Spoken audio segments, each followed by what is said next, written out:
Hello दोस्तों, Shiv education channel पर आपका स्वागत है। आज हम देखते हैं आरपीएससी का जो हमने सेकंड ग्रेड का बैच चला रखा था। आरपीएससी सेकंड ग्रेड का कौन सा आरपीएससी सेकंड ग्रेड का जो हमने बैच चला रखा था उसकी क्लास आज हम देखते हैं। हमने पिछले कुछ दिनों से अनुच्छेद कंटिन्यू पढ़ रहे हैं, उसके आगे अनुच्छेद आज हम देखते हैं। तो कुछ अन्य अनुच्छेद के अंदर देखते हैं आर्टिकल 361। कौन सा आर्टिकल 361? इसमें क्या है? इसमें क्या कहा गया है कि राष्ट्रपति और राज्यपाल के प्रमुख संरक्षण दिए गए हैं। क्या दिए गए हैं? राज्यपाल और राष्ट्रपति के प्रमुख संरक्षण दिए गए हैं। तो क्या क्या संरक्षण दिए गए हैं?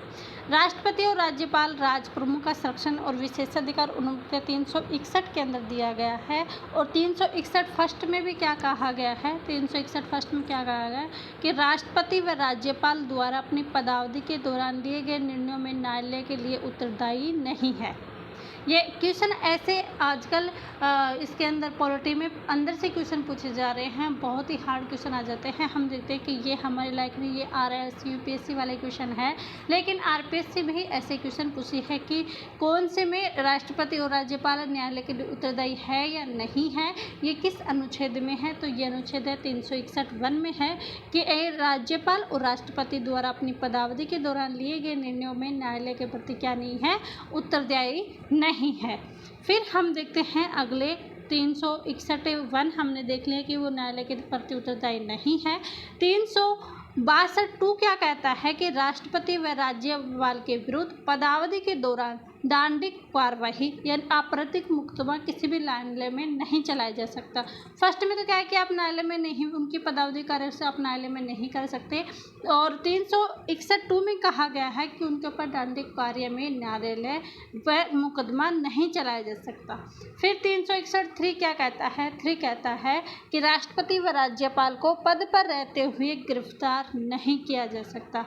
कि राष्ट्रपति व राज्यपाल दोनों के बारे में बताया गया है कि अगर वो पद पर है तो उन्हें गिरफ्तार नहीं किया जा सकता, अर्थात पदावधि के दौरान कोई भी न्यायालय उसे गिरफ्तारी का आदेश नहीं दे सकता, उन्हें गिरफ्तार नहीं कर सकता। ये किस में है? 361 के अंदर है। ऐसे सारे अनुच्छेद आप याद कर लें क्योंकि ये सभी अनुच्छेद एग्जाम के लिए इम्पोर्टेंट है।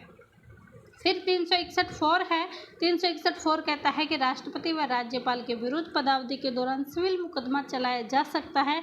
2 माह से पूर्व सूचना देनी होगी कि यदि आपको पदावधि के दौरान सिविल मुकदमा, कौन सा सिविल मुकदमा आप चला सकते हैं, लेकिन वो भी चला सकते हैं, उसकी सूचना आपको 2 महीने पूर्व आपको क्या होगी? सूचना देनी होगी, तब आप चला सकते हैं। ये 361 से संबंधित अनुच्छेद थे, वो 361 से संबंधित अनुच्छेद हमने पढ़ लिए हैं। फिर हम देखते हैं राज्यपाल की शक्तियाँ। क्या देखते हैं?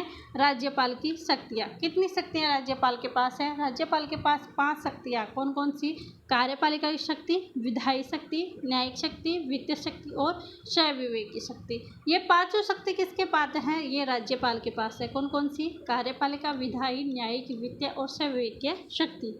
आप इसे कैसे याद कर सकते? आप इसे ऐसे याद कर सकते हैं कि कोई भी अगर हम काम करेंगे, कोई भी काम करेंगे तो हमें विद्या भी आएगी, विद्या आएगी तो हम उसे क्या कर पाएंगे? न्याय कर पाएंगे। क्या करेंगे? न्याय कर पाएंगे। अगर हम न्याय करेंगे तो हमारे पास पैसा भी आएगा और ये सब कुछ किससे कर सकेंगे? हम ये सब कुछ अपने विवेक से कर सकेंगे। किससे कर सकेंगे? अपने विवेक से कर सके हैं, ये आप ध्यान रखें। तो कार्यपालिका, विधायी, न्यायिक, वित्तीय और स्वविवेक शक्ति हमें प्राप्त है। और फिर ये संवैधानिक स्वविवेक शक्ति प्राप्त है। एक परिस्थिति जन्य स्वविवेक शक्ति प्राप्त है, यानी कि स्वविवेक शक्ति के अंदर 2 प्रकार की स्वविवेक शक्ति आ जाएगी।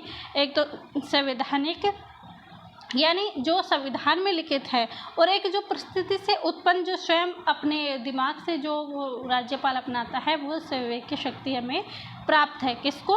राज्यपाल को। ये 5 शक्ति प्राप्त है और स्वविवेक के अंदर 2 शक्ति हमें यहाँ पर दी गई है। उसके नेक्स्ट हम देखते हैं आगे राज्यपाल की शक्तियों में कि सैन्य शक्ति, कूटनीतिक शक्ति और परामर्श शक्ति। कौन सी है? सैन्य शक्ति, परामर्श शक्ति और सैन्य शक्ति, कूटनीति, परामर्श शक्ति आपातकालीन राष्ट्रपति के पास है, लेकिन राज्यपाल के पास नहीं है। कौन कौन सी शक्ति? सैन्य शक्ति, कूटनीतिक शक्ति और परामर्श की शक्ति। ये आपातकालीन शक्ति किसके पास है? ये राष्ट्रपति के पास तो है लेकिन राज्यपाल के पास नहीं है। ये लाइन हमने यहाँ पर क्यों लिखी? ये हमने इसलिए लिखी क्योंकि हम राज्यपाल की शक्तियाँ पढ़ रहे हैं। राज्यपाल से संबंधित अनुच्छेद हमने पिछली क्लास में देखे थे, अब शक्तियाँ देख रहे हैं। शक्तियों में हम देख रहे हैं कि ये इम्पोर्टेंट हैं, इसको ध्यान रखना कि ऐसे क्वेश्चन आ जाते हैं कि सैन्य शक्ति राज्यपाल के पास है या नहीं है, तो ध्यान रखना सैन्य शक्ति, कूटनीतिक शक्ति, परामर्श शक्ति और आपातकालीन ये राष्ट्रपति के पास होती है, राज्यपाल के पास नहीं होती। फिर है संवैधानिक संवेग शक्ति, राज्यपाल के पास होती है लेकिन राष्ट्रपति के पास नहीं होती। राष्ट्रपति के पास संवेग शक्ति नहीं होती, संवैधानिक संवेग शक्ति नहीं होती। संवैधानिक संवेग शक्ति किसके पास होती है? राज्यपाल के पास होती है। ये दोनों नोट आप विशेष ध्यान रखें कि कौन सी शक्ति किसके पास होती है और कौन सी शक्ति किसके पास नहीं होती, तो ये आप अच्छे से ध्यान रखें।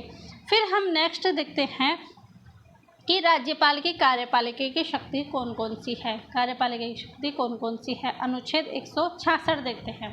क्या देखते हैं? अनुच्छेद 166 में देखते हैं कि 166 में कार्यपालिका की शक्ति क्या प्राप्त है कि राज्य सरकार का कार्य संचालन। 166 में क्या दिया गया है? राज्य सरकार का कार्य संचालन। और 166 में भी वन क्या कहता है? 166 में भी वन क्या कहता है कि किसी भी राज्य की समस्त कार्यपालिका कार्यवाही राज्यपाल के नाम से की जाएगी। 166 में क्या लिखा गया है कि राज्य सरकार का कार्य संचालन होगा, तो 166 वन में कहा गया है कि जो समस्त काम होंगे वो किसके नाम होंगे? वो राज्यपाल के नाम होंगे। भाई राज्यपाल ही राज्य के अंदर बैठता है, वही संवैधानिक है, तो समस्त कार्य भी किसके नाम होंगे? राज्यपाल के नाम ही होने चाहिए। अब 2 क्या कहता है? क्या 2 क्या कहता है? हमें आर्टिकल 166(2) क्या कहता है? 166(2) क्या कहता है वो हम देखते हैं कि राज्यपाल के नाम से किए गए कार्यों व आदेशों को ऐसी रीति से अधिप्रमाणित किया जाएगा जो राज्यपाल द्वारा बनाए गए नियमों से विनिर्दिष्ट किया जा सके।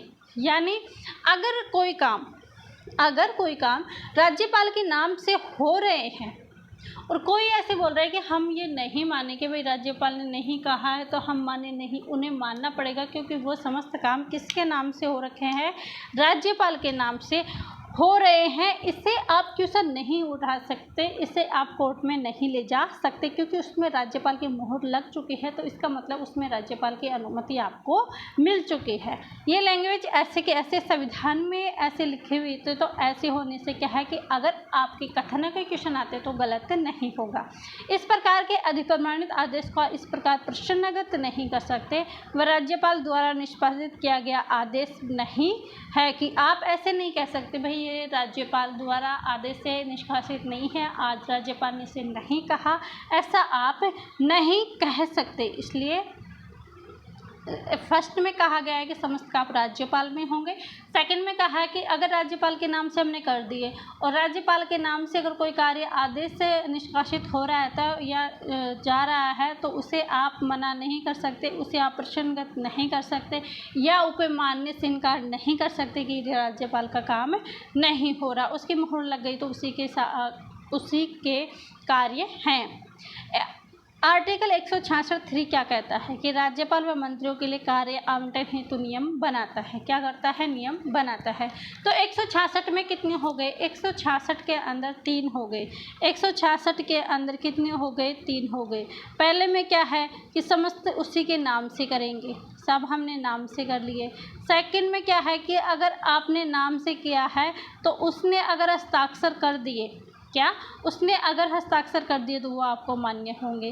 तीसरा क्या कार्य करेगा? सब तीसरे करेगा कि वो कार्य का क्या करेगा? वितरण करेगा, उनको सबको अपना अपना कार्य बांट देगा। ये 3 हमने 166 के अंदर पढ़ लिए। फिर है 167।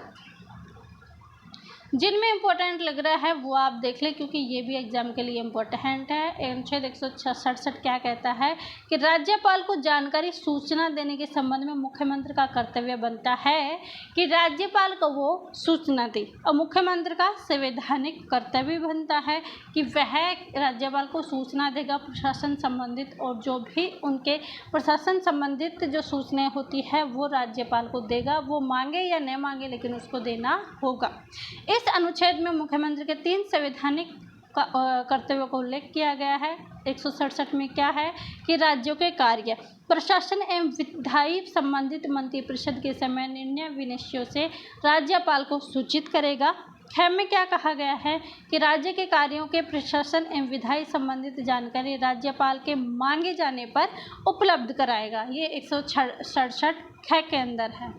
फिर ग में क्या है कि किसी भी विषय पर किसी एक मंत्री ने निर्णय किया किंतु निर्णय मंत्रिपरिषद ने विचार नहीं किया तो राज्यपाल की अपेक्षा करने पर संपूर्ण मंत्रित्व के संबंध के सामने रखवाया जाए।